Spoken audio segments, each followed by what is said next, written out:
नमस्कार मित्रांनो, मी हेमंत.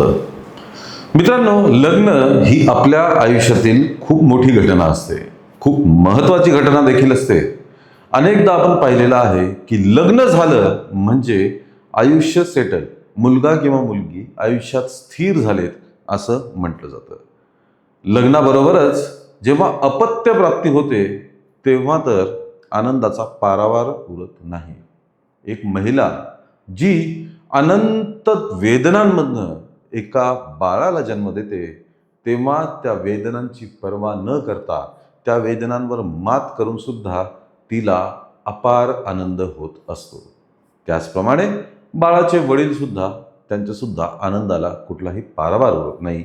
इतकी महत्त्वाची गोष्ट लग्न आणि अपत्यप्राप्ती ही असते. पण अलीकडेच एक घटना महाराष्ट्रात घडली आहे. महाराष्ट्रातील बारामतीमधली ही घटना आहे. एका स्त्रीला एक अपत्य होतं, कन्यारत्न प्राप्त होतं. पण त्या अपत्याचे वडील, त्या अपत्याचा बाप हा ते कन्यारत्न प्राप्त झाल्या झाल्या अक्षरशः गायब होऊन जातो. मुलीला बघायला सुद्धा येत नाही आणि सर्वात धक्कादायक म्हणजे त्या अपत्याचा स्वीकार सुद्धा करत नाही. का घडलंय असं? यामागे काय पूर्ण कहाणी आहे, काय पूर्ण घटना आहे, हेच आपण या आजच्या व्हिडिओमध्ये बघणार आहोत. त्यामुळे शेवटपर्यंत हा व्हिडिओ नक्की बघा.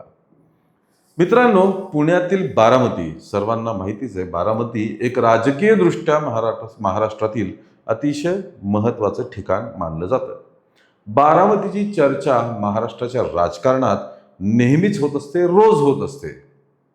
पण आता या बारामतीची चर्चा होतीये ते या दुर्दैवी घटनेमुळे.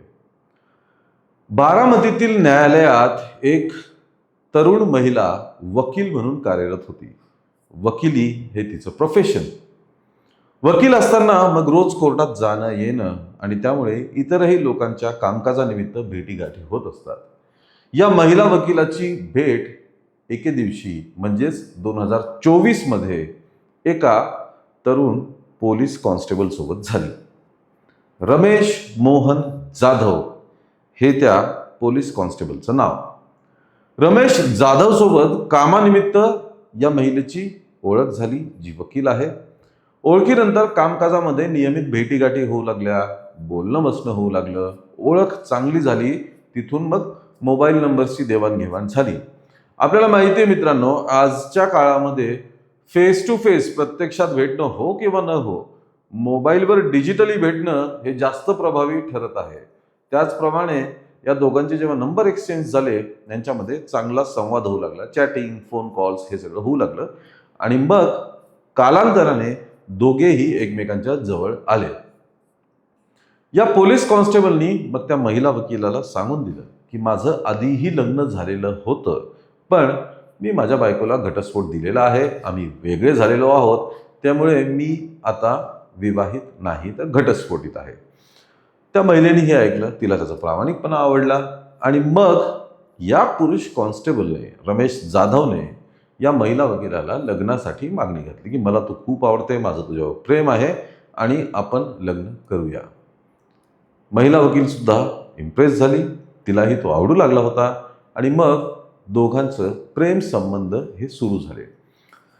प्रेम संबंध सुरू झाल्यानंतर एके दिवशी या रमेश जाधवने त्या महिलेकडे काही पैशांची मागणी केली. तो म्हणाला, मी आर्थिक अडचणीत आहे, मला जर तुला शक्य असेल तर थोडी आर्थिक मदत कर.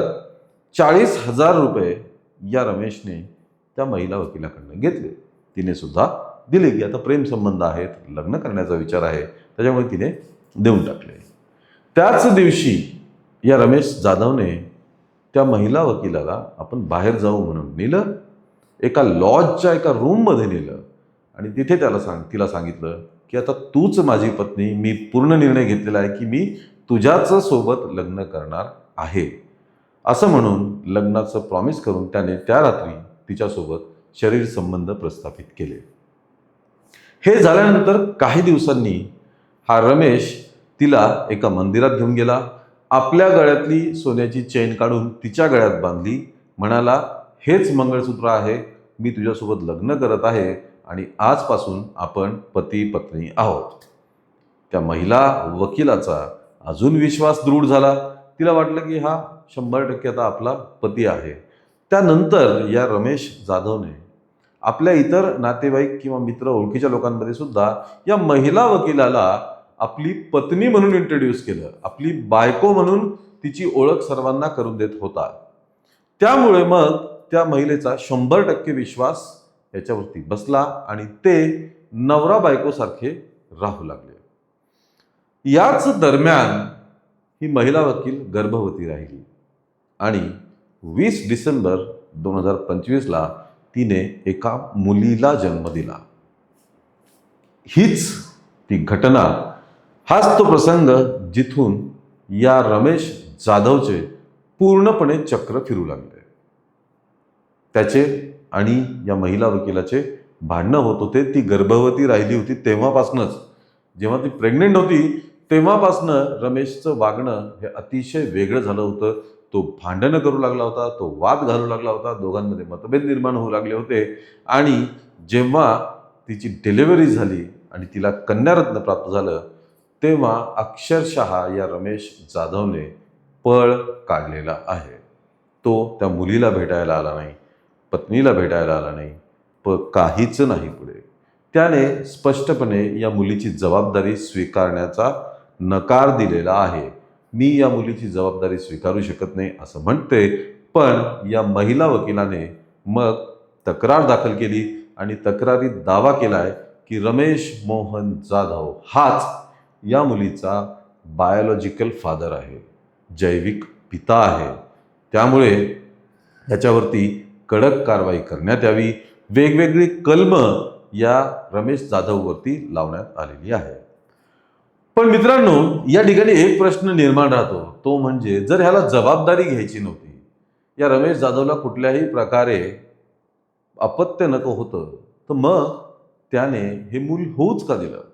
ती गर्भवती राहिली होती आणि जर फक्त सोबत राहायचं होतं तर मग लग्नाचं नाटक का केलं? मंदिरात नेऊन चेन बांधली, नातेवाईकांना सुद्धा तिची पत्नी म्हणून ओळख करून देऊ लागला. हे सगळं कशासाठी?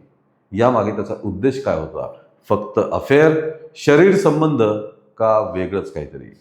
अजून तरी या महिला वकिलाने आर्थिक लुबाडण्याची तक्रार दिलेली नाहीये, पण फसवणूक, जबाबदारी याबद्दलची जी काही कलमं आहेत त्या अंतर्गत त्याच्या विरोधात तक्रार दाखल करण्यात आलेली आहे.